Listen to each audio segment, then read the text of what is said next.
I've done a few videos so far analyzing multispectral data, and I thought I'd just take a few minutes to take a look at a hyperspectral data set. This is not drone-based. This is coming from the EMIT sensor on the International Space Station.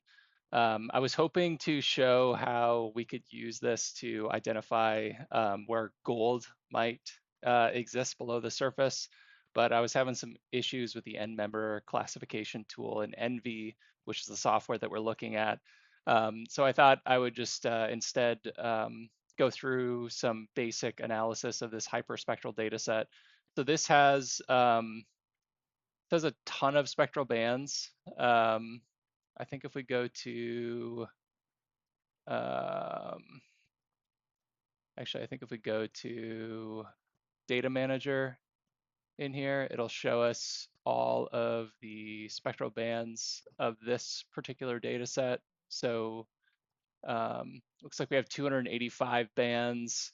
They range from 380 nanometers all the way up to 2,492 nanometers. And what you can do with this kind of data, and what a lot of people in geology do with this, is they will try to classify a scene like we're looking at here. This is a kind of like northwest central or northwest central Nevada from the emit sensor, and they can classify this kind of data set by looking at existing spectral profile libraries, and sort of force classifying the highest likelihood that of each pixel being a particular mineral type.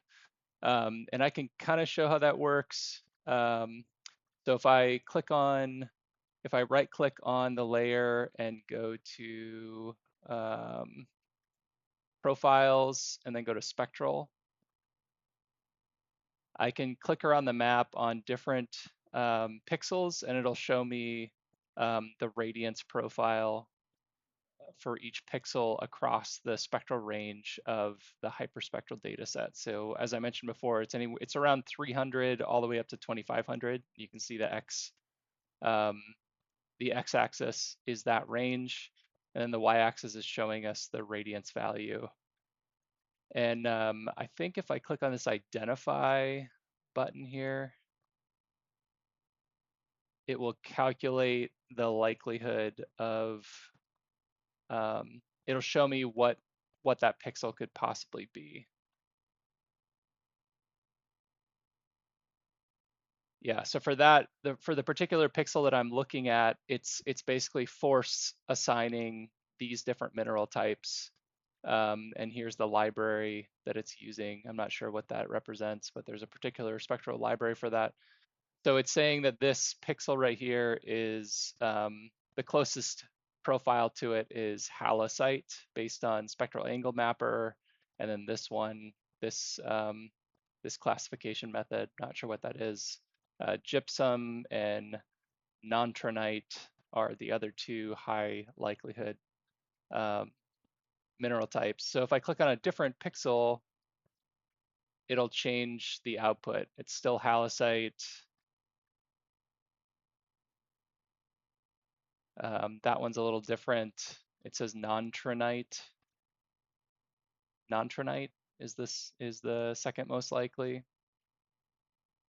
So some other kind of basic tools that you can use in ENVI to take a look at different layers of this hyperspectral data set. It's kind of my favorite tool to play with is down here.